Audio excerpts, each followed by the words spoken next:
Hello बच्चों, तो वैद्युत धारा का लेक्चर नंबर 4 और आज हम लेक्चर नंबर 4 में करेंगे वैद्युत प्रतिरोध। और वैद्युत प्रतिरोध का आज हम फील भी लेंगे कि वैद्युत प्रतिरोध एक्चुअल में होता क्यों है। जो अभी तक 10 में पढ़ते आ रहे थे कि वैद्युत प्रतिरोध होता आज क्यों होता है, उस चीज की फील भी आपको मिलेगी। और लास्ट में चलते चलते R बराबर रो एल बाई ए का फार्मूला ड्राइव करेंगे और इसी पे क्वेश्चन भी, न्यूमेरिकल्स भी कुछ करेंगे। ठीक है, तो अगर आपने पिछला लेक्चर नहीं देखा है, पिछला लेक्चर नंबर 2 खासकर अनुगमन वेग और लेक्चर नंबर 3 भी, तो आप पहले उसको देख लो तब यहाँ पर आओ तो ज़्यादा बेहतर होगा, क्योंकि पिछले लेक्चर का कुछ यहाँ पर मैं इस्तेमाल करूँगा। वैसे इन लेक्चरों में तो ज़्यादा दिन का गैप हो गया है, कोशिश करूँगा रिलेट करने की, लेकिन अगर आप एक बार देख लेंगे तो और ज़्यादा बेहतर आपको समझ में आएगा। ठीक है, तो चलिए आज का लेक्चर स्टार्ट करते हैं। तो कॉपी और पेन निकाल लीजिए और हेडिंग लगा लीजिए वैद्युत प्रतिरोध। तो हेडिंग लगा लीजिए वैद्युत प्रतिरोध। तो देखो वैद्युत प्रतिरोध क्या होता है। वैद्युत प्रतिरोध किसी पदार्थ की या किसी मटेरियल की एक प्रॉपर्टी होती है, एक गुण होता है। किसी कोई भी मटेरियल ले लो, कोई भी पदार्थ ले लो, उसका गुण होता है कि वो वैद्युत धारा का कितना विरोध करता है, यानी उसके वैद्युत धारा के मार्ग, प्रवाह के मार्ग में जो अवरोध उत्पन्न करता है, उसी को हम क्या कहते हैं, वैद्युत प्रतिरोध कहते हैं। तो लिख लो कि किसी चालक द्वारा, लिख लो उसको, किसी चालक द्वारा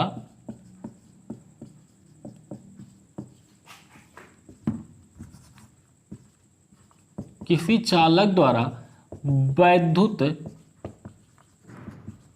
धारा, किसी चालक द्वारा वैद्युत धारा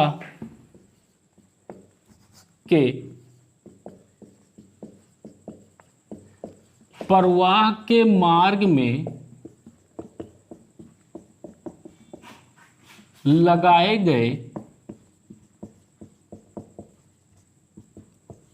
अवरोध को, प्रवाह के मार्ग में लगाए गए अवरोध को वैद्युत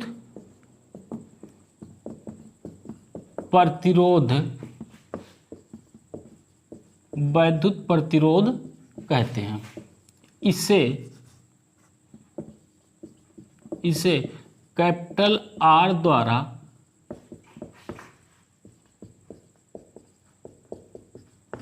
प्रदर्शित किया जाता है। इसे कैपिटल आर द्वारा प्रदर्शित किया जाता है। ठीक, तो यही होता है हमारा वैद्युत प्रतिरोध। इसे क्लास 10 में पढ़ते आ रहे हो, क्लास 10 से पढ़ते आ रहे हो कि वैद्युत प्रतिरोध क्या होता है। ठीक है, जैसे अगर इसका हम फार्मूला लिखें कि R बराबर, जैसे मान लो कि यहाँ पर कोई एक कंडक्टर है, यानी कि कोई एक चालक है। ठीक, अगर कोई एक चालक है यहाँ पे, इस पे हमने इसको एक बैटरी से जोड़ दिया। इस बैटरी का विभवांतर जो है, इस विभवांतर को V मान लेते हैं। अब देखो अगर कहीं डेल्टा V लिखा हुआ मिलेगा तब भी बात एक ही है। हमने यहाँ पे विभवांतर को क्या मान रखा है, V मान रखा है। तो इस तरफ प्लस मान लेते हैं, इस तरफ माइनस मान लेते हैं। मान लेते हैं कि यहाँ से जो करंट है वो I करंट यहाँ से प्रवाहित हो रहा है। ये टर्मिनल हमारा प्लस वाला टर्मिनल है और ये हमारा माइनस टर्मिनल है। ठीक है, तो यहाँ से I करंट क्या हो रहा है, इसमें प्रवाहित हो रहा है। तो R बराबर जो फार्मूला होता है कि R बराबर फार्मूला होगा विभवांतर डिवाइड बाई करंट, यानी कि विभवांतर और I धारा का जो अनुपात होता है वही हमारा वैद्युत प्रतिरोध कहलाता है। तो वैद्युत प्रतिरोध जो होगा, किसी चालक के सिरों पर लगाए गए विभवांतर तथा चालक में प्रवाहित धारा के अनुपात को क्या कहते हैं, प्रतिरोध या वैद्युत प्रतिरोध कहते हैं। और ये वैद्युत प्रतिरोध R जो होता है ये ऑलवेज ट्रू होता है, हमेशा ये ट्रू होता है। जैसे देखो कुछ लोग क्या करते हैं, कुछ बच्चे इसको ओम्स लॉ से भी रिलेट करके देखते हैं। हमने ओम्स लॉ पढ़ा था, तो ओम्स लॉ में हमने ये देखा था कि V जो होता है विभवांतर डायरेक्टली प्रोपोर्शनल टू I होता है। तो हमने पढ़ा था कि V बराबर IR होता है। यहाँ पर भी हमारा R जो था वो वैद्युत प्रतिरोधी था, लेकिन R जो था यहाँ पे, ये R हमारा कांस्टेंट था। जब हमने ओम्स लॉ पढ़ा था तो ओम्स लॉ में V directly proportional to I, V equal to IR, R यहाँ पे क्या होता था, कांस्टेंट होता था। लेकिन क्या क्या आर सारे मटेरियल के लिए, सारे पदार्थ के लिए आर कांस्टेंट होता है? ऐसा जरूरी नहीं है। बहुत सारे मटेरियल ऐसे होते हैं जिनके लिए आर हमारा कांस्टेंट नहीं होता। वहां पे हमने पढ़ा भी था कि ओम्स लॉ हर जगह वैलिड नहीं होता है, जबकि ये यहां पे क्या कह रहा है कि अगर ओम्स लॉ लाना है तो आर कैसा होना चाहिए? कांस्टेंट होना चाहिए। लेकिन ये आर हमेशा कांस्टेंट नहीं होता, जरूरी नहीं है कि आर हमेशा कांस्टेंट हो। तो कोई भी अगर मटेरियल है, अगर हम उसका वैद्युत प्रतिरोध निकालते हैं तो प्रतिरोध निकालने का फार्मूला यही है कि उस पर्टिकुलर टाइम पे उस पे कितना विभवांतर है, यानी कि जो यहां पे चालक लगा हुआ है उस चालक के सिरों के बीच कितना विभवांतर है और उस पर्टिकुलर टाइम पे उस पे धारा कितना प्रवाहित हो रही है, इसका अनुपात हमारा क्या कहलाता है? प्रतिरोध कहलाता है। ये चीज हमेशा ट्रू है, ऑलवेज ट्रू है, कैसा भी हमारा मटेरियल ले लिया जाए। लेकिन ये हमेशा ट्रू नहीं है, ये तभी ट्रू है जब आर हमारा क्या हो? कांस्टेंट हो। अच्छा, अगर आप पिछला लेक्चर देखे होंगे, लेक्चर नंबर 3, जिसमें हमने ओम का नियम बताया था, तो ओम के नियम में बताया था कि ओम का नियम हमेशा वैलिड नहीं होता। ये ओमीय चालक के लिए तो वैलिड होता है, लेकिन अनओमीय चालक के लिए वैलिड नहीं होता है। उसमें अनओमीय चालक में अगर आपको ध्यान हो या आपने नोट्स बनाया होगा तो उसमें लिखा होगा, पलट के पेज देख सकते हो कि अनओमीय चालक को चालक कहलाते हैं जो ओम के नियम का फॉलो नहीं करते, यानी कि उनका आर कांस्टेंट नहीं होता। बहुत सारे चालक ऐसे होते हैं जो ओम के नियम का फॉलो नहीं करते हैं, तो इसीलिए ये चीज हमेशा वैलिड नहीं होती है। लेकिन ये जो आर बराबर वी अपान आई है प्रतिरोध है, ये हमेशा ट्रू होता है, हमेशा ये ट्रू होता है, कभी भी गलत नहीं होता है। ठीक है, इतनी बात क्लियर है कि वैद्युत प्रतिरोध क्या होता है। तो इसकी जो परिभाषा है, इसकी परिभाषा ऐसे भी लिखी जाती है, किसी चालक का वैद्युत प्रतिरोध, इसी चीज को, यही जो डिफिनेशन है, यही डिफिनेशन हमेशा ट्रू है। जो डिफिनेशन यहां पे लिख रहा हूं, ये डिफिनेशन हमेशा ऑलवेज ट्रू होता है। किसी चालक का वैद्युत प्रतिरोध, किसी चालक का वैद्युत प्रतिरोध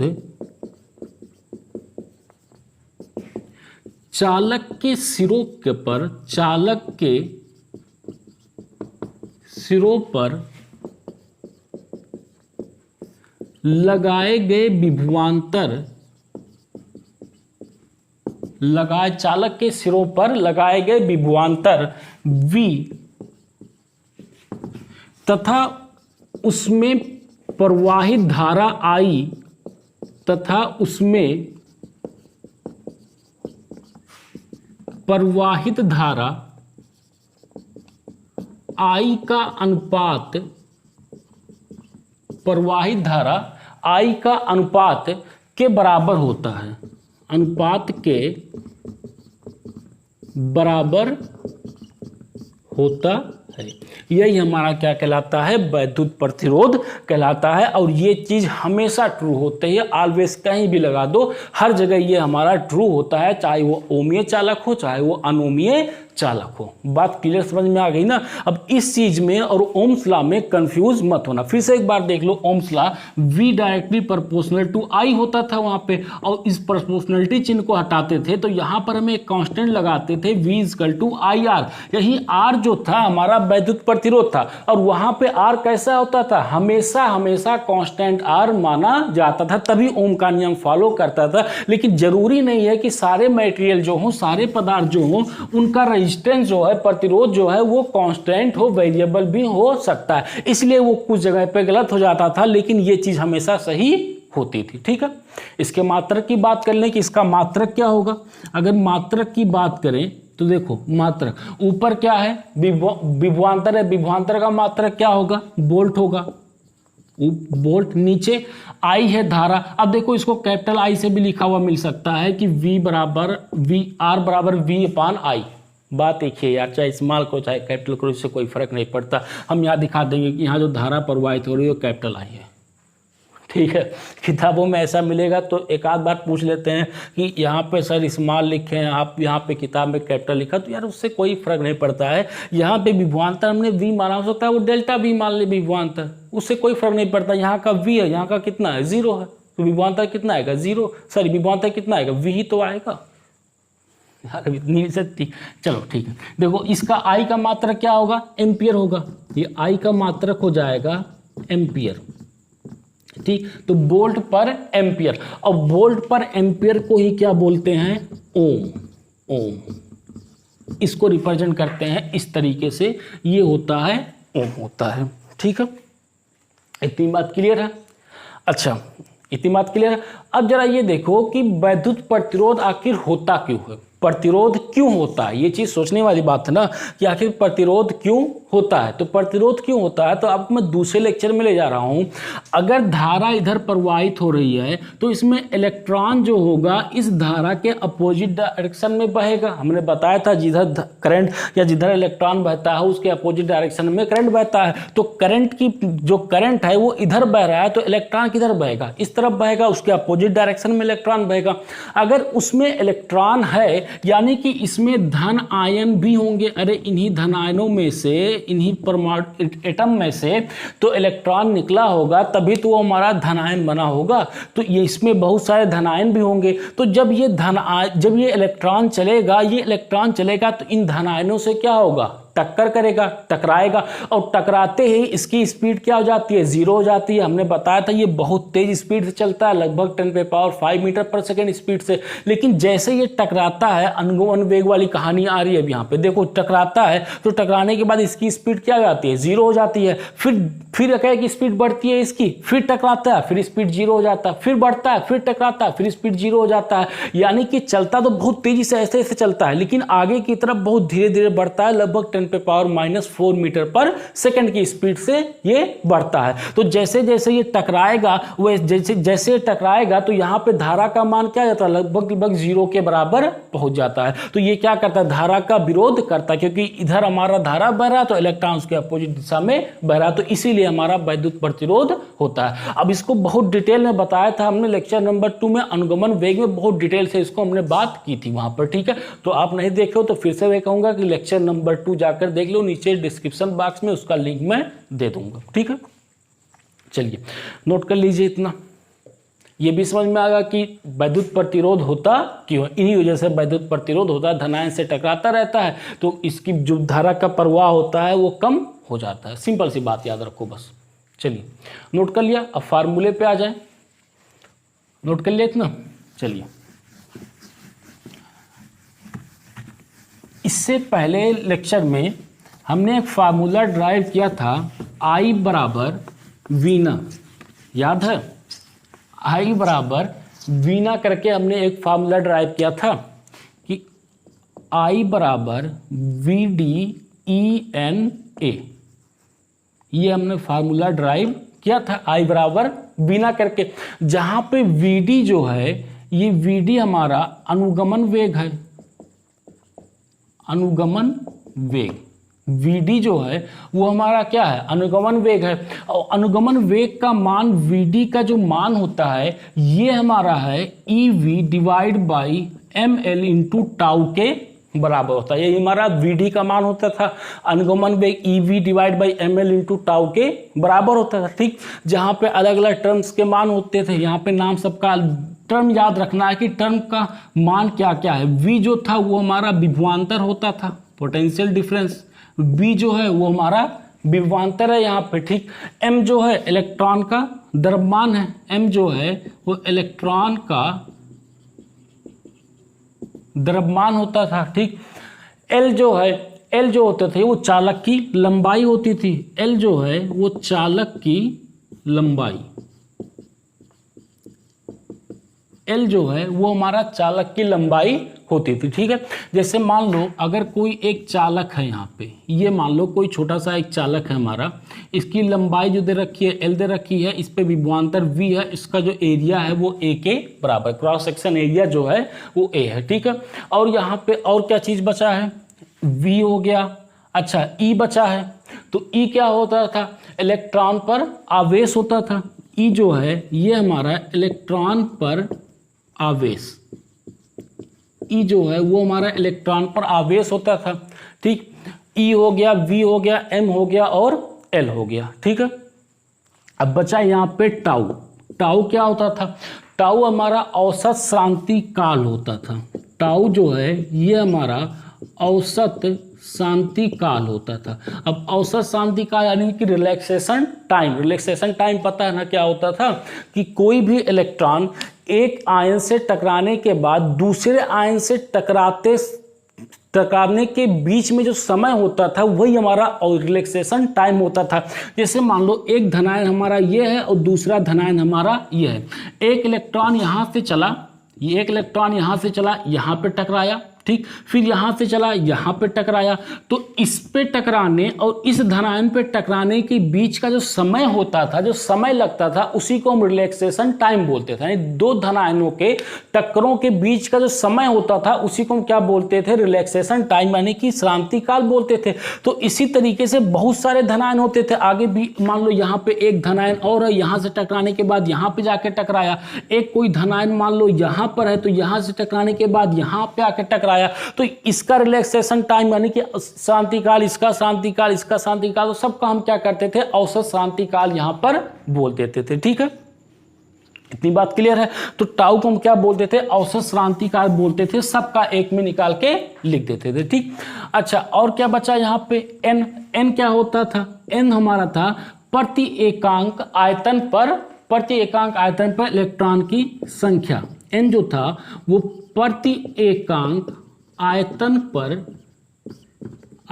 पर इलेक्ट्रॉनों की संख्या, ये हमारा एन होता था। या इसी को हम बोलते थे मुक्त इलेक्ट्रॉन घनत्व, या इसी को वे भी बोलते थे कि मुक्त इलेक्ट्रॉन घनत्व। इसको हम बोलते थे मुक्त इलेक्ट्रॉन घनत्व बोलते थे। ए क्या होता था? ए जो है यहाँ पे और क्या बचा है? ए बचा है। ए हमारा होता था चालक के अनुप्रस्थ परिच्छेद का क्षेत्रफल। ए जो है वही क्रॉस सेक्शन एरिया है कि चालक के अनुप्रस्थ परिच्छेद का क्षेत्रफल, ये होता था हमारा एरिया।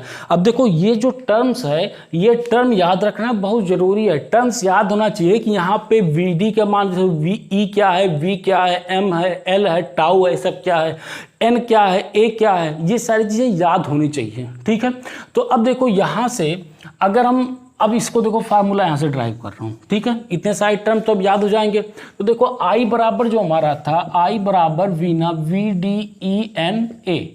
जरा आई बराबर वी डी का मान रख दो। वी डी का मान है E V divide by M L tau into E N A. यहाँ से हमारा ये आई का मान आ गया। ठीक है, अब एक काम करते हैं कि इस v को नीचे ले आते हैं। तो i बाई वी बराबर का ई बन जाएगा e square n A divide by M l बन जाएगा। E square n A divide by, और कुछ बचा है, एक टाउ भी छूटा है। ठीक है, देखो ये v नीचे आ गया तो e square n A tau divide by M L.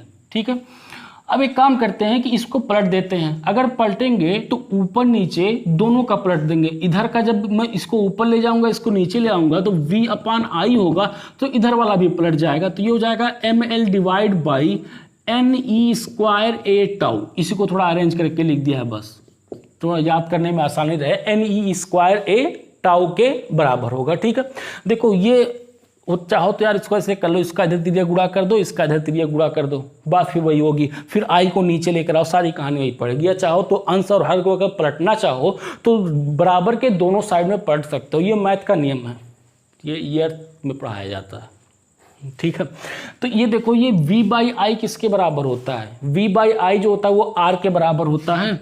r बराबर कितना होता है? v by I. तो यहाँ से r का मान हमारा कितना निकल गया? M L divide by N E square tau A, n E square tau A, ये आ गया हमारा आर का मान आ गया। यानी कि प्रतिरोध आर बराबर आ गया m L divide by N E square tau A के बराबर आ गया। ये हो गया हमारा आर का मान आया। अभी हम रो एल बाई ए तक भी पहुंचेंगे। इसको पहले इतना नोट कर लो, फिर उसके बाद आगे बात करते हैं। कहानी समझ में आई ना? सिंपल सी बात है।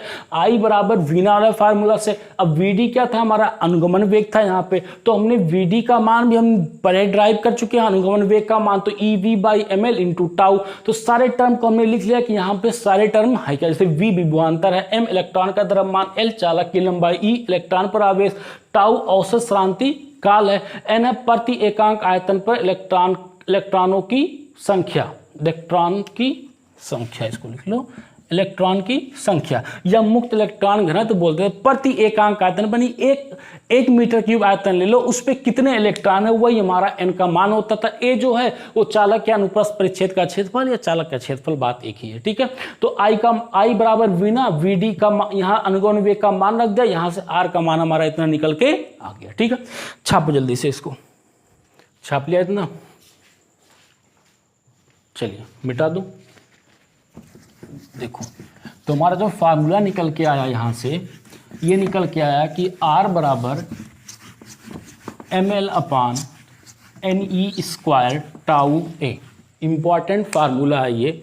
देखो R बराबर ml/ne² टाउ ए, ये फार्मूला हमारा निकल के आया यहाँ से। ठीक है, अब देखो इसके टर्म क्या क्या टर्म है इसके, फिर से वही चीज़ बता रहा हूँ क्या टर्म है। टर्म बहुत इंपॉर्टेंट है यहाँ पे देखो, फिर से वही देखो, m जो है वो m हमारा क्या है, m जो है वो मास ऑफ इलेक्ट्रॉन है, यानी कि इलेक्ट्रॉन का द्रव्यमान है। ये जो है m जो है वो इलेक्ट्रॉन का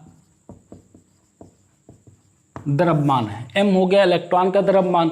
l जो हो गया वो चालक की लंबाई हो जाएगी, l जो होगा वो हमारा चालक की लंबाई,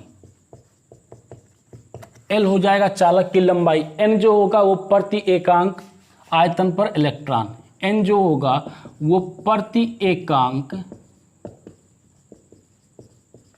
आयतन पर इलेक्ट्रॉन की संख्या लिख लो या मुक्त इलेक्ट्रॉन घनत्व लिख लो, सारी बातें एक ही है। ठीक है, E जो होगा इलेक्ट्रॉन पर आवेश हो जाएगा, E जो होगा वो इलेक्ट्रॉन पर आवेश से E का मान हो जाएगा। टाउ जो होगा ये हमारा औसत शांति काल होगा, औसत शांति काल होगा। ए जो होगा वो हमारा क्षेत्रफल हो जाएगा, ए जो होगा ये हमारा क्षेत्रफल हो जाएगा। ठीक है, आर का मान हमारा इतना आ गया, आर का मान आ गया देखो आर का मान आ गया हमारा ml//ne² टाउ ए, ये हमारा आया है आर का मान, यानी कि वैद्युत प्रतिरोध का मान इतना आया है। ठीक है, अब जरा यहाँ से इतने टर्म को देखो, यहाँ से इतने को m/ne² टाउ, m/ne² टाउ को, इसको हम एक नया टर्म नाम दे देते हैं, इसको नाम दे देते हैं विशिष्ट प्रतिरोधकता या प्रतिरोधकता नाम दे देते हैं इसको। ये प्रतिरोध है और ये हमारा प्रतिरोधकता होता है, इसको बोलते हैं रो से, इसको बोलते हैं रो से, और ये होता है हमारा प्रतिरोधकता, ये हमारा विशिष्ट प्रतिरोधकता या प्रतिरोधकता बोलते हैं यहाँ से। ठीक है, जब यहाँ से रो का जो मान हो जाएगा, देखो m/ne² टाउ, इसका मान हो जाएगा हमारा रो, तो r का मान जो आ जाएगा, इस पूरी जगह पे रो रख दो तो रो L/A के बराबर आ जाएगा। यही हम फार्मूला कहे थे, इसी पे क्वेश्चन करेंगे, तो यही हमारा फार्मूला निकल के आ गया कि r बराबर होगा रो L/A के बराबर, जहाँ पे रो जो होगा वो प्रतिरोधकता हो जाएगी, L जो होगा वो लेंथ होगा और A जो होगा वो हमारा एरिया हो जाएगा। ठीक है, इतनी बात क्लियर है। अब जो ये हमारा प्रतिरोधकता है, अच्छा ये बताओ कि क्या ये जो है R जो है वो हमारा लेंथ और एरिया पे डिपेंड करता है। R जो है देखो ये लेंथ पे भी डिपेंड करता है और एरिया पर भी डिपेंड करता है, लेकिन रो जो है वो रो हमारा लेंथ और एरिया पर डिपेंड नहीं करता। ये किस पे डिपेंड करता है, मास ऑफ इलेक्ट्रॉन यानी कि द्रव्यमान पे डिपेंड करता है, n पे डिपेंड करता है, E पे डिपेंड करता है, टाउ पे डिपेंड करता है। यानी कि अगर हम कोई भी पदार्थ ले लें, उस पदार्थ का अगर आकार में परिवर्तन कर दें या उसके आयतन में परिवर्तन कर दें तो कोई भी फर्क नहीं पड़ेगा। जैसे अगर मैं कोई एक कॉपर का तार लेता हूं, उस कॉपर के तार का अगर चाहे मैं उसका गोला बनाऊं, चाहे एक ट्रायंगल बनाऊं या एक स्क्वायर बनाओ, कुछ भी बना लो, सबका जो प्रतिरोधकता होगा वो प्रतिरोधकता सबका क्या होगा, समान होगा, लेकिन प्रतिरोध सबका समान नहीं होगा।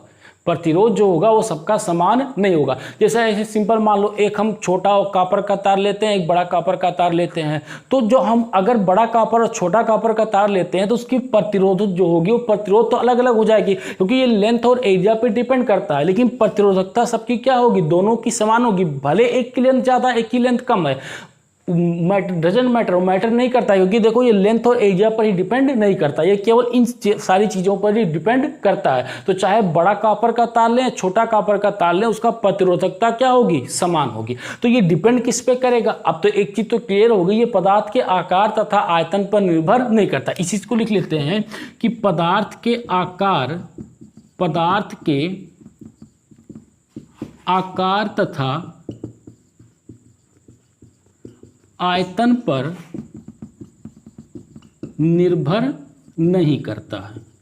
ये बात तो क्लियर हो गई ना कि जो हमारी प्रतिरोधकता रो होती है ये पदार्थ के आकार तथा आयतन पर निर्भर नहीं करती है, चाहे बड़ा लो चाहे छोटा लो, उसे कोई भी फर्क नहीं पड़ने वाला है। उसका प्रतिरोधकता जो रहेगा वो सेम रहेगा, हाँ प्रतिरोध अलग रहेगा, क्योंकि प्रतिरोध जो है वो लेंथ और एरिया पर डिपेंड करता है। इस चीज का ध्यान रखना। एक नंबर का आसानी से क्वेश्चन बन सकता है कि एक 2 मीटर लंबा और एक 4 मीटर लंबा कॉपर का तार लिया गया, ये बताओ दोनों में क्या समान रहेगा, प्रतिरोध समान रहेगा या प्रतिरोधकता समान रहेगा। तो उसमें आंसर क्या हो जाएगा, प्रतिरोधकता समान रहेगा, क्योंकि प्रतिरोधकता लेंथ और एरिया पे डिपेंड नहीं करता। हाँ कंडीशन है, ऐसे नहीं है, कंडीशन है इस पे कि given temperature and given conductor वो कांस्टेंट हो, यानी कि जो इसका टेम्परेचर हो, यानी कि जो ताप और चालक समान हो, ताप और चालक जो होना चाहिए वो समान होना चाहिए, तब ये चीज़ है, हमेशा वैलिड नहीं है। जैसे अगर मान लो कि हम इस पे ताप कुछ बढ़ा देते हैं, अगर हम ताप बढ़ा देंगे तो इलेक्ट्रॉन का द्रव्यमान तो सेम रहेगा, ठीक है। n जो है वो प्रति एकांक आयतन पर इलेक्ट्रॉनों की संख्या वो कुछ ना कुछ बढ़ जाएगी ना, यहाँ से इलेक्ट्रॉनों की संख्या। अरे भाई अब ज़्यादा जब उसको हम ताप देंगे, हीट देंगे तो काइनेटिक एनर्जी पाएगी, तो और सारे इलेक्ट्रॉन क्या होंगे, अलग होंगे एटम से वहाँ से, तो ये n का मान क्या होगा, बढ़ जाएगा। तो इस चीज़ का ध्यान रखना, ताप और चालक क्या होना चाहिए, समान होना चाहिए। दूसरी चीज़ n का मान तो इलेक्ट्रॉन आवेश भी समान रहेगा, लेकिन रिलैक्सेशन टाइम का है वो क्या होगा, बढ़ जाएगा। अगर मैं ताप बढ़ा दूंगा, जिसे ताप बढ़ाऊंगा तो इलेक्ट्रॉन क्या होंगे, और तेजी से इसे घूमने लग जाएंगे, और जितनी तेजी से घूमेंगे तो उनका रिलैक्सेशन टाइम क्या होगा, और कम हो जाएगा। जब रिलैक्सेशन टाइम कम हो जाएगा तो देखो इस पे भी फर्क पड़ रहा है। देखो ताप बढ़ाने से ये टाउ का मान भी क्या हो जा रहा है, टाउ का मान भी चेंज हो रहा है और n का मान भी चेंज हो जा रहा है। तो इस चीज का ध्यान रखना, ताप और चालक क्या रहे, समान रहे। Given temperature and given constant, given conductor constant होना चाहिए, समान होना चाहिए, तब ये चीज हम यहाँ पर लिख सकते हैं।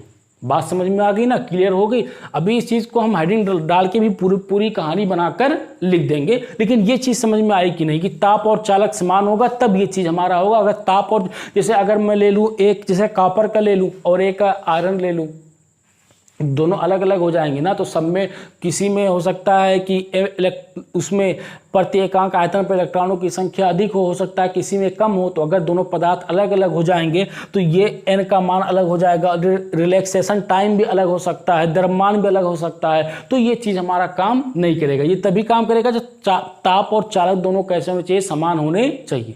अच्छा, तो ये निर्भर किस पे करता है, अब तो आसानी से लिख सकते हो कि ये रो जो होता है वो किस पे निर्भर करता है, ये पदार्थ की प्रकृति तथा ताप पर निर्भर करता है। ये पदार्थ की प्रकृति तथा ताप पर निर्भर करता है। ये कहाँ निर्भर करता है, पदार्थ की प्रकृति तथा ताप पर निर्भर करता है। सारी कहानी हमने समझा दिया कि पदार्थ की प्रकृति और ताप पर कैसे निर्भर करता है, ठीक है। ये तो हमने पूरा, अब इसी चीज को मैं एक तरीके से और बताऊंगा क्योंकि किताब में उस तरीके से दिया हुआ, लेकिन पूरा कंक्लूजन निकलेगा यही। फार्मूला हमारा ड्राइव हो चुका, रो L बाई ए, ये फार्मूला याद रखना है। प्रतिरोध R का मान याद रखना, ml/ne स्क्वायर टाउ है, इसको रट्टा मार लो एकदम से, ml/ne स्क्वायर टाउ है, ml/ne स्क्वायर टाउ है, ml/ne स्क्वायर टाउ है, और R बराबर रो L बाई ए, ठीक है। इतनी बात क्लियर है, ये भी समझ में आ गया कि ये कैसे निर्भर करता है कैसे निर्भर नहीं करता, सारी कहानी हो गई, ठीक है। चलिए मिटा दो इसको, चलिए।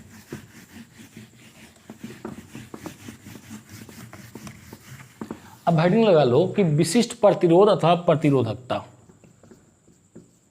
वही चीज़ें फिर आएंगी, लेकिन एक होम एग्जाम में या कहीं पूछ सकता है, विशिष्ट प्रतिरोध अथवा प्रतिरोधकता, विशिष्ट प्रतिरोध अथवा प्रतिरोधकता। ठीक है, तो इसका पूरा एक तरीके से परिभाषा है, परिभाषा लिख दे रहा हूँ, नोट कर लो इसकी परिभाषा। अभी वही चीज़ वहीं पर पहुँचेंगे जो चीज़ हमने पूरी समझाई है। लिख लो कि जब किसी चालक तार में धारा प्रवाहित की जाती है, जब किसी चालक तार में धारा प्रवाहित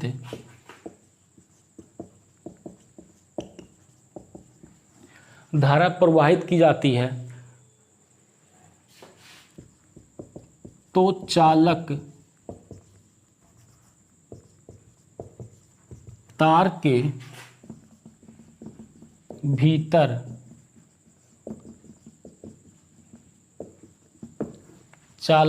के भीतर किसी बिंदु पर वैद्युत क्षेत्र की तीव्रता, किसी बिंदु पर वैद्युत क्षेत्र की तीव्रता E, वैद्युत क्षेत्र की तीव्रता E तथा धारा घनत्व J तथा धारा घनत्व J के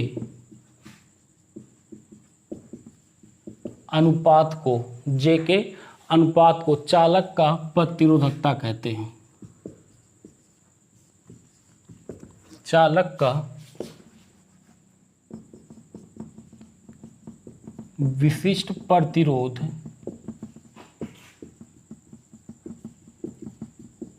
अथवा प्रतिरोधकता कहते हैं। विशिष्ट प्रतिरोध अथवा प्रतिरोधकता कहते हैं। क्या कह रहा है कि रो बराबर जो होगा वो E/J के बराबर होगा। ठीक है, जैसे मान लो अगर कोई एक चालक है, यहाँ पे कोई भी एक चालक ले लो, ये हमने एक चालक ले लिया, इसको एक बैटरी से जोड़ देते हैं जिसका विभवांतर जो है विभवांतर V के बराबर, इधर प्लस और इधर माइनस है। ठीक है, इसमें मान लो ये धारा इधर प्रवाहित हो रही है, धारा I प्रवाहित हो रही है। ठीक है, इस पे और क्या कह रहा है कि जब किसी चालक तार में धारा प्रवाहित किए, चालक तार के भीतर किसी बिंदु पर वैद्युत क्षेत्र की तीव्रता, इधर मान लो ये वैद्युत क्षेत्र की तीव्रता E है, धारा घनत्व इसी में मान लो धारा घनत्व कितना है, J के बराबर है, इसकी लेंथ को मान लो लेंथ L है, ये इसको मान लो क्रॉस सेक्शन एरिया कितना है, A के बराबर है। तो यहाँ से अगर मैं E का मान निकालूं तो E का मान क्या V/L के बराबर लिख सकते हैं। बहुत सारी कहानी बताया हूँ कि कैसे आता है। और J का मान क्या होता है, J का मान I/A के बराबर होता है। सारा मान उठा के रख दो, आ गया। ये तो समझ में आ गया ना कि E बराबर V/L कैसे होगा, आता है ना।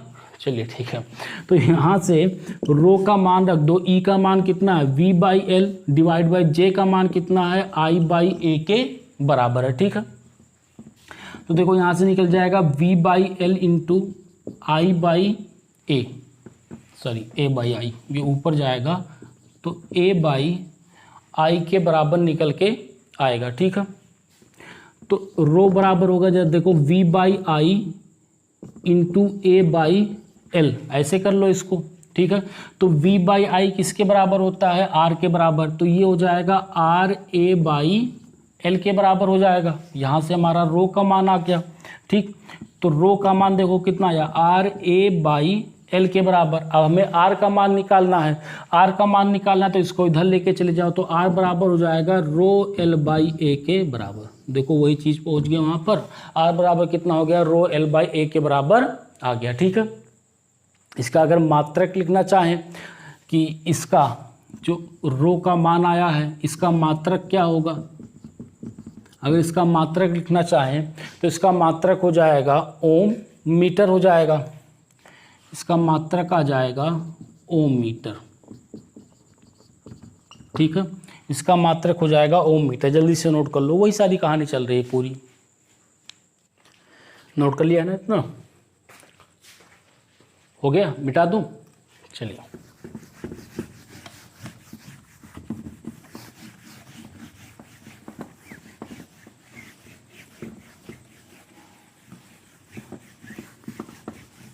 तो देखो हमारा क्या फार्मूला निकल के आया यहाँ से, रो बराबर निकल के आया RA/L, ये फार्मूला हमारा निकल के आया यहाँ से, ठीक है।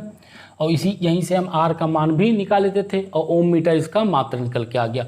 अच्छा, वैद्युत प्रतिरोध R का मान अभी हम बोल रहे थे कि रट्टा मान लो mL/NE² बोल लेते हैं, रट्टा मान लो। R का मान ये होता, जरा R का मान रखो यहाँ पे, तो प्रतिरोधकता रो जो हो जाएगा, या विशिष्ट प्रतिरोध या चाहे प्रतिरोधकता बोल लो, R का मान कितना है mL/NE² इंटू A/L। A से A कटा, L से L कटा, तो रो का मान कितना आ गया m/NE²। देखो पिछली बार भी रो का मान यही आया था, m/NE² के बराबर आया था। वह यहाँ से भी वही चीज़ आ गई, वहाँ पे हमने डायरेक्ट इसको मान लिया था कि रो का मान ये होता है, क्योंकि ये सारी चीज़ें कांस्टेंट होती है given temperature and given conductor पे, यानी कि अगर इसका चालक और ताप समान रहे तो R का मान हमारा यही होता था, हमने वहाँ पे मान रखा था। अब भी वही चीज़ है, देखो रो जो है वो किसी पे डिपेंड नहीं करता, ना तो लेंथ पे डिपेंड करता है ना तो एरिया पे डिपेंड करता है, जबकि हमारा R जो होता है वो R लेंथ और एरिया दोनों पे, देखो लेंथ और एरिया दोनों पे डिपेंड करता है, देखो लेंथ पे डिपेंड करता है, एरिया पे डिपेंड करता है। वही सारी कहानी फिर यहाँ पर निकल के आ गई है।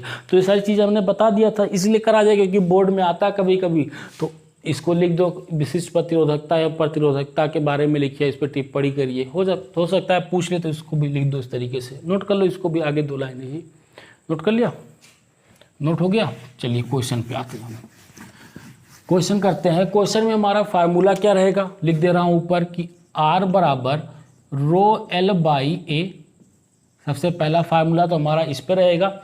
दूसरा हो सकता है कि R बराबर आ जाए mL/NE²τA। ये 2 फार्मूले पे हमारे क्वेश्चन बनेंगे। पहले तो आसान क्वेश्चन लेते हैं, क्वेश्चन नंबर 1।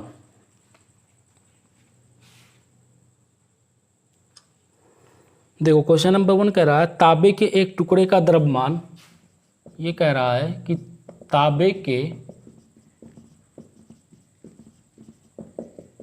एक टुकड़े का द्रव्यमान 50 ग्राम है, 50 ग्राम है। इस टुकड़े से 50 मीटर लंबा तार, इस टुकड़े से 50 मीटर लंबा तार बनाया गया।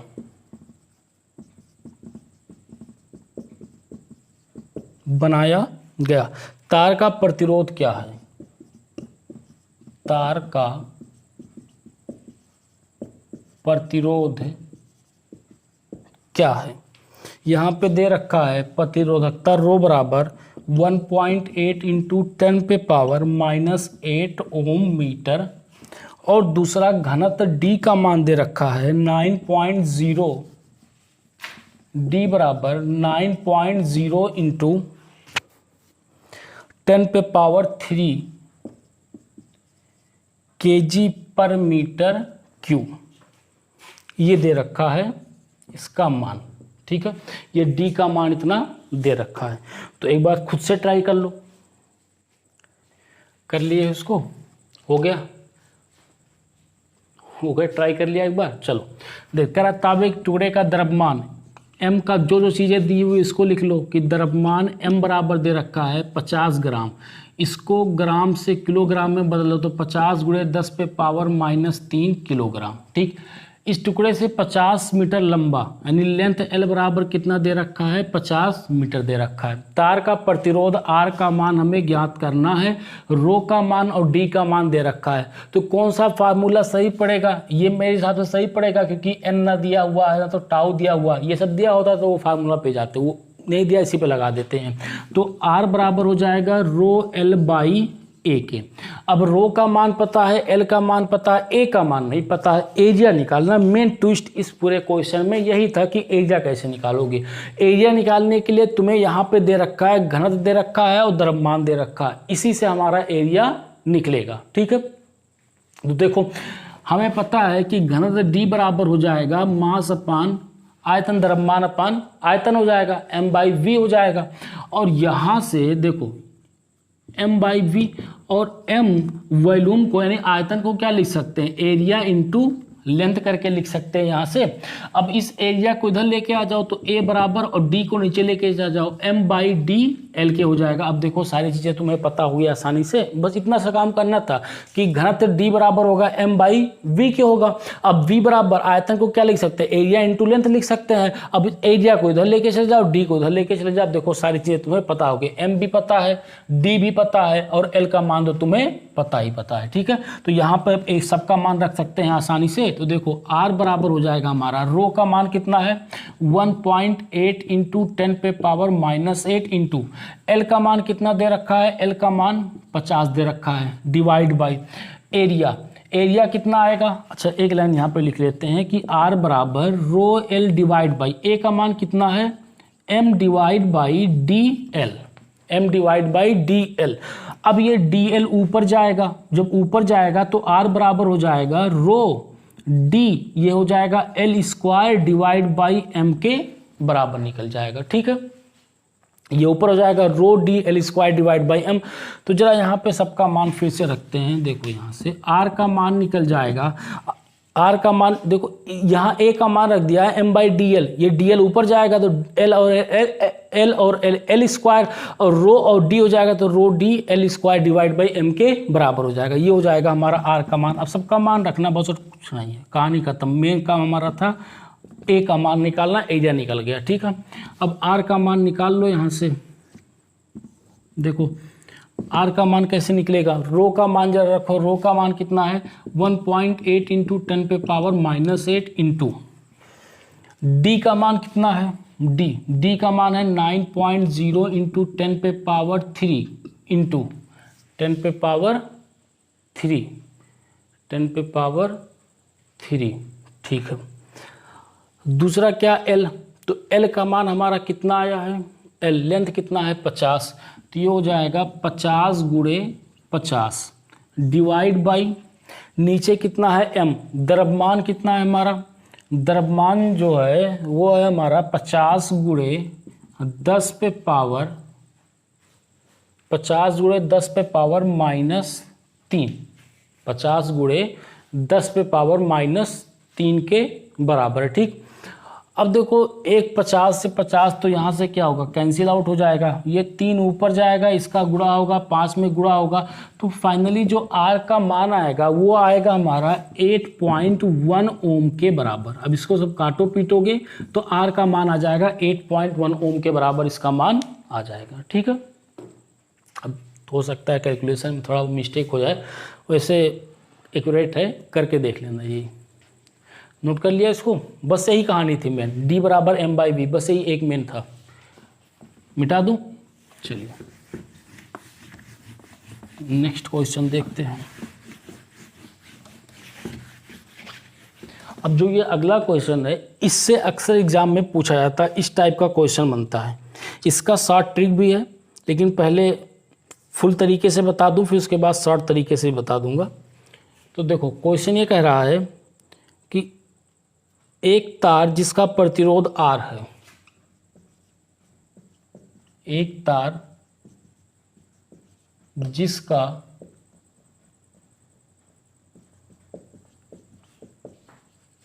प्रतिरोध R है को खींचकर उसकी लंबाई 4 गुनी कर दी जाती है, को खींचकर उसकी लंबाई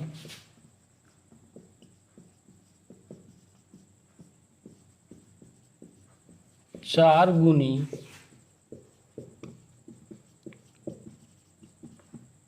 कर दी जाती है। ठीक, तो खिंचे हुए तार का प्रतिरोध ज्ञात कीजिए। तो खिंचे हुए तार का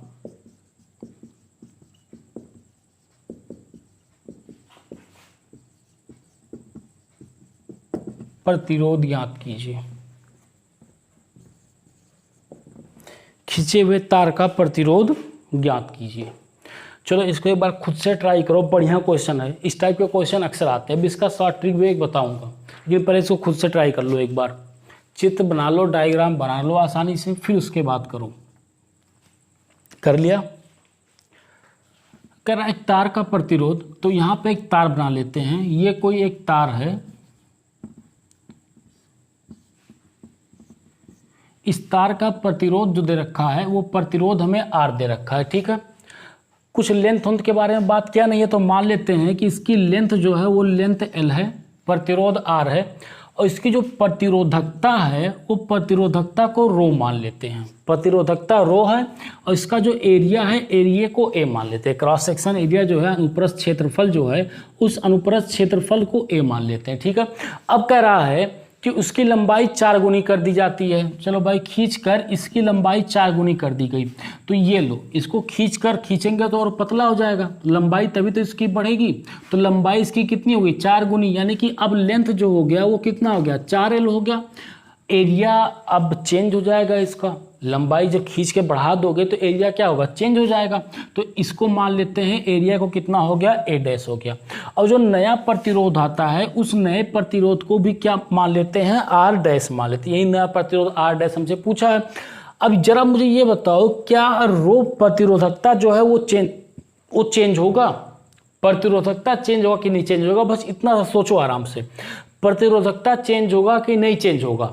ये वायर था, इस वायर को हमने खींच के बढ़ा दिया, तो अब बताओ क्या प्रतिरोधकता चेंज होगा? मैं लिख रहा हूँ, इसका जो प्रतिरोधकता होगा वो रो ही होगा। बताया था कि प्रतिरोधकता जो होती है वो हमारा लेंथ और एरिया पे डिपेंड नहीं करता है। जब वही मटेरियल है, वही सब कुछ है, तो लेंथ चाहे जो कर दो, चाहे जितना चाहे इसको कंप्रेस कर दो, चाहे इसको खींच दो, रो पे कोई भी फर्क नहीं पड़ेगा, ठीक है। यहाँ से प्रतिरोध लिख लो कि R बराबर क्या हो जाएगा? रो L बाई A के बराबर हो जाएगा। यहाँ से जरा R डैश लिखो, तो R डैश लिखोगे तो रो वही रहेगा। L की जगह पे कितना है? 4L, तो ये हो जाएगा 4L। A की जगह पे कितना है? A डैश है, ठीक। अब वही A डैश का मान हमें निकाल के वहाँ पर रखना है। तो एक बात बताओ कि जब हमने इसको, मान लो ये एक वायर है, इसको खींचकर हमने बढ़ा दिया, इसको हमने खींच कर बढ़ा दिया, तो इसके क्षेत्रफल में तो परिवर्तन हो जाएगा, एरिया तो बदलेगा। क्या इसका आयतन बदलेगा? अगर ये है, इसको मैं खींच के बढ़ा दिया, जैसे मैं इसे खींच के इसको बड़ा कर दिया, अब इसका आयतन बदलेगा? आयतन तो सेम ही रहेगा। अगर ये ऐसे इसको दबा के कंप्रेस करके पतला और छोटा कर दे, तब भी इसका आयतन तो क्या रहेगा? सेम रहेगा। तो तार का आयतन जो होगा, देखो एक चीज नहीं बदलेगा, तार का आयतन जो होगा, तार का आयतन अपरिवर्तित रहेगा। तार का आयतन अपरिवर्तित रहता है, बस यही एक चीज नहीं बदलेगा। तार का आयतन जो होगा वो तार का आयतन परिवर्तित नहीं होगा, चाहे जितना कर लो, क्षेत्रफल तो परिवर्तित हो जाएगा, लेकिन उसका तार का आयतन परिवर्तित नहीं होगा। तो खींचोगे, चाहे उसको कंप्रेस करके और दबा दो, आयतन तो क्या रहेगा? सेम ही रहेगा। तो V फाइनल बराबर क्या हो जाएगा? V इनिशियल बराबर V फाइनल हो जाएगा। इनिशियल में आयतन कितना है? एरिया इंटू लेंथ, ये एरिया इंटू लेंथ। फाइनल में कितना है? Area A dash, length 4L, तो ये हो जाएगा A dash into 4L। L से L कैंसिल हो जाएगा, तो A डैश का मान कितना निकल जाएगा? A बाई 4 के बराबर आ गया। A डैश का मान कितना आ गया? मेन कहानी यही पकड़नी थी इसमें कि तार का आयतन क्या होगा? बराबर होगा। तार के आयतन में कोई भी परिवर्तन नहीं होगा, जो आयतन पहले रहेगा वही आयतन बाद में रहेगा। और दूसरी चीज की रो परिवर्तन नहीं होगा, क्योंकि लेंथ और एरिया पर रो डिपेंड नहीं करता है। अब जरा यहाँ पे R डैश का मान रख दो, ठीक, sorry, R dash rho into 4L into A dash. A dash का मान रख दो। A डैश का मान कितना है? A बाई 4 है, तो यहाँ रखोगे A बाई 4, तो ये 4 ऊपर जाएगा, तो R डैश बराबर हो जाएगा रो, और ये 4 चौका कितना हो जाएगा? 16 इंटू, इसको ऐसे लिख दे रहा हूँ, 16 into rho, 16 into rho L by A, L by A। देखो ये 4 ऊपर जाएगा तो 4 चौका कितना हो जाएगा? 16 हो जाएगा, ठीक। और 16 को यहाँ लिख ले रहा हूँ, ऊपर यहाँ क्या बचा? रो L, और नीचे क्या बचा? A। अब ये देखो, ये कुछ दिख रहा है, ये किसके बराबर है? ये R के बराबर है, रो L बाई A के। तो R डैश बराबर क्या लिख सकते हो? 16 R के बराबर लिख सकते हो। कैमरे में दिख रहा ना, ये R डैश बराबर 16 R। ऊपर लिख दे रहा हूँ इसको थोड़ा सा, देखो इसी चीज़ को यहाँ पे लिख दे रहा हूँ। ये हो जाएगा आर डैश बराबर हो जाएगा 16 आर के बराबर। ठीक, ये आर एल बाई ए की जगह पे क्या लिख सकते हो, आर रो एल बाई ए की जगह पे क्या लिख सकते हो, आर लिख सकते हो। तो आर डैश बराबर हो जाएगा 16 आर के बराबर। ठीक है, चलिए नोट कर लीजिए। सिमिलर इसी प्रकार से क्वेश्चन और दे रहा हूँ, उसको करो, नोट कर लो। इसको नोट कर लिया।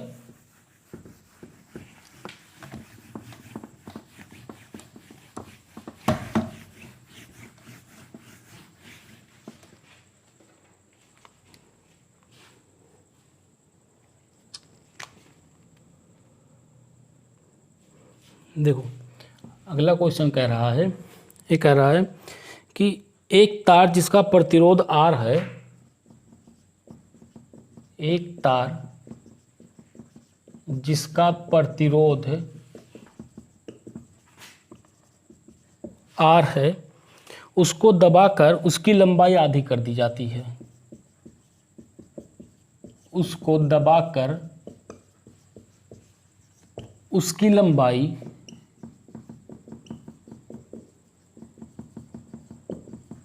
आधी कर दी जाती है। ठीक, तो दबे हुए तार का नया प्रतिरोध ज्ञात कीजिए। तो दबे हुए तार का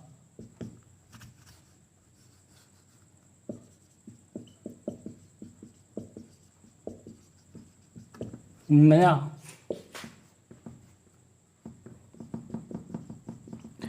प्रतिरोध, अब चाहे वैद्युत प्रतिरोध बोले चाहे प्रतिरोध बोले, बात एक ही है। चलो इसको एक बार ट्राई करो जल्दी से, इसको जल्दी से ट्राई करो, फिर मैं इसको कर रहा हूँ। सेम क्वेश्चन उसी तरीके से, बस थोड़ा सा चेंज किया, उसमें खींचा था, इसमें क्या कर दिया, दबा दिया। ठीक है, तो ट्राई करो इसको जल्दी से।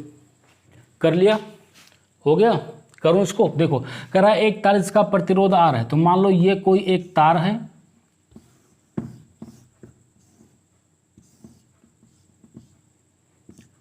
जिसका प्रतिरोध जो दे रखा है वो R दे रखा है। लेंथ अंत के बारे में बात नहीं किया, तो फिर हम लेंथ मान लेते हैं A है। इसका लेंथ जो है वो कितना है, A है। इसका क्रॉस सेक्शन एरिया जो है वो A दे रखा है। ठीक, इसकी जो प्रतिरोधकता है वो प्रतिरोधकता कितनी है, रो के बराबर है। सब हमने मान रखा है क्योंकि कुछ दिया नहीं है इसमें। तो रो R का मान निकालेंगे तो प्रतिरोध R बराबर रो L बाई A के बराबर आएगा। ठीक, अब क्या कह रहा है, इसको दबाकर उसकी लंबाई आधी कर दी जाती है। अब इसको ऐसे कंप्रेस कर दिया, दबा दिया। जब इसको दबा दिया तो दबाने के बाद इसकी लंबाई जो हो गई वो लंबाई आधी रह जाएगी, तो ये कुछ मोटा सा हो जाएगा, ये इस तरीके से बन जाएगा।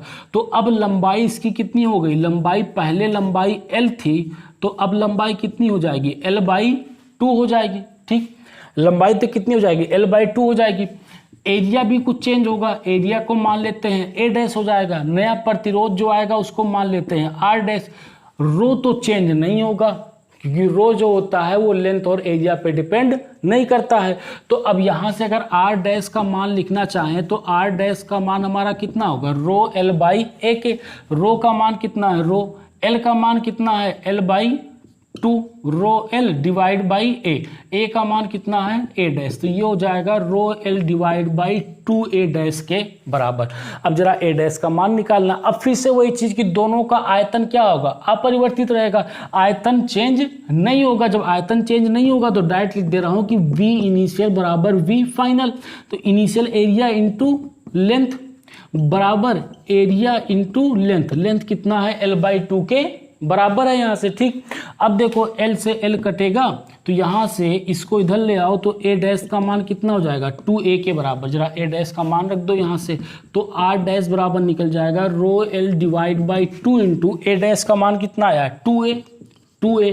ठीक, तो यहाँ से ये हो जाएगा रो L डिवाइड बाई 4A। अब इस पूरे को देखो, ये R के बराबर है तो R डैश बराबर कितना हो जाएगा, R बाई 4। R डैश बराबर निकल जाएगा R बाई 4। तेज तो नहीं हो रहा है ना, वही वाली यार पुरानी चीज़ें थी, बस उसको कम खींच दिया था, इसको कंप्रेस कर दिया, बस इसलिए थोड़ा सा तेज कर दिया। फिर से बता दे रहा हूँ देखो लंबाई हमने मान रखा एल, कह रहा है इसकी लंबाई आधी कर दिया, हमने लंबाई इसकी आधी कर दिया, लंबाई कितना हो गया l/2। एरिया कुछ चेंज होगा, हमने एरिया मान लिया a डैश, रो तो चेंज होगा नहीं, हमने आर भी प्रतिरोध मान लिया कितना है r डैश के बराबर हो गया, तो r डैश बराबर होगा रो l/a। रो l की जगह पे कितना है l/2, a की जगह पे कितना है a डैश, तो ये 2 नीचे आएगा तो रो l/2a डैश हो जाएगा। ठीक, अब दोनों का फिर से दोनों जो ये इसी तार को इस तार में कन्वर्ट किया गया है, तो दोनों का आयतन जो होगा वो कैसा रहेगा, बराबर रहेगा। अगर आयतन दोनों का बराबर है तो V initial minus V final, V initial क्या होगा एरिया इंटू लेंथ, ये एरिया इंटू लेंथ L है, फाइनल का एरिया कितना है A डैश, लेंथ कितना है l/2, तो L से L कट गया, ये 2 इधर आ गया, तो A डैश बराबर कितना निकल गया 2A के बराबर निकल गया। अरे इसको ऐसे लिख लो, ये 2 इधर आएगा तो 2A बराबर A डैश, चाहे A डैश बराबर 2A, बात तो सब एक ही है ना, यही बात A डैश का मान आ गया, A डैश का मान उठा के यहाँ पे रख दिया तो हमारा r/4 के बराबर आ गया। ठीक है, चलिए जल्दी से नोट कर लीजिए इसको, कर लिए, हो गया। चलिए इसका शॉर्ट ट्रिक देखते हैं, शॉर्ट ट्रिक क्या कहता है, देख रहा हूँ इसको, देखो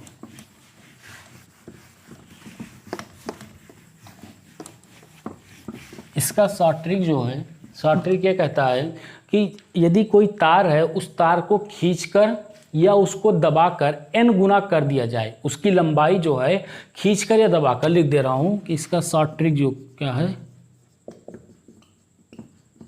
इसका शॉर्ट ट्रिक है यदि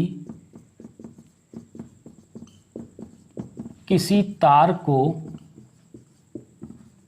खींचकर या दबाकर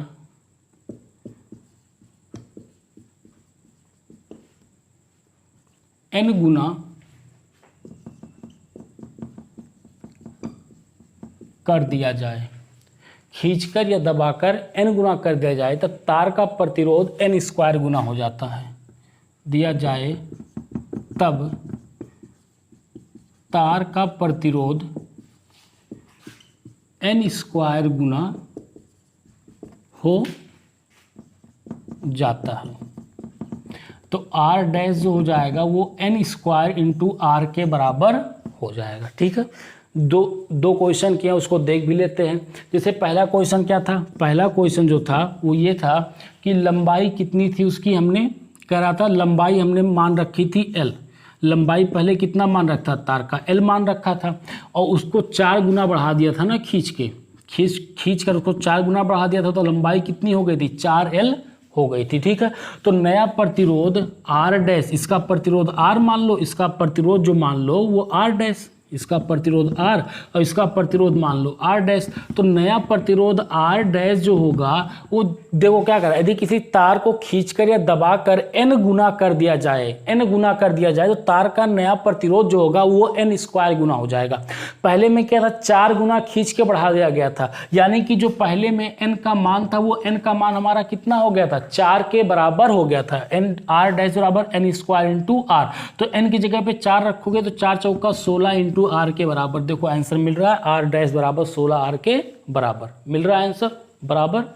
ठीक है, दूसरे वाले क्वेश्चन पे देखो, दूसरा वाला क्वेश्चन क्या कह रहा है, दूसरा वाला क्वेश्चन कह रहा है कि तार की लंबाई हमने कितनी मान रखी थी, L मान रखी थी। ठीक, उस तार की लंबाई को हमने क्या कर दिया था, दबा दिया था, दबा के लंबाई कितनी कर दिया था L/2 कर दिया था, यानी कि n का मान कितना कर दिया 1/2 कर दिया। जब n का मान 1/2 कर दिया फिर वही चीज रख दो, क्योंकि तार को अब की बार क्या क्या दबाया गया, तार को चाहे खींचा जाए चाहे तार को दबाया जाए, हमेशा जो नया प्रतिरोध होगा वो n² टाइम्स पड़ जाता है, तो n² इंटू R, तो नया प्रतिरोध R डैश बराबर हो जाएगा n का मान 1/2 का स्क्वायर इंटू R, तो यहाँ से R डैश बराबर निकल जाएगा R/4। आंसर जरा फटाक से मिलाओ, R/4 आया था, आंसर मिलाओ, देखो फटाक से R/4 आ गया था। ठीक है, तो ये था इसका शॉर्ट ट्रिक, इस तरीके से इसको हम कर लेते हैं। तो ये याद रखना चाहो तो ये भी याद रखो, वो भी याद रखो, पूरा तरीका तो ज़्यादा बेहतर है, क्योंकि एग्जाम में आएगा तो वही पूरी तरीके से करना पड़ेगा। ठीक है, क्लियर है आज का? तो बस आज के लेक्चर में इतना ही, आज के लेक्चर यहीं पे एंड करते हैं, तो पढ़ाई करते रहिएगा। All the very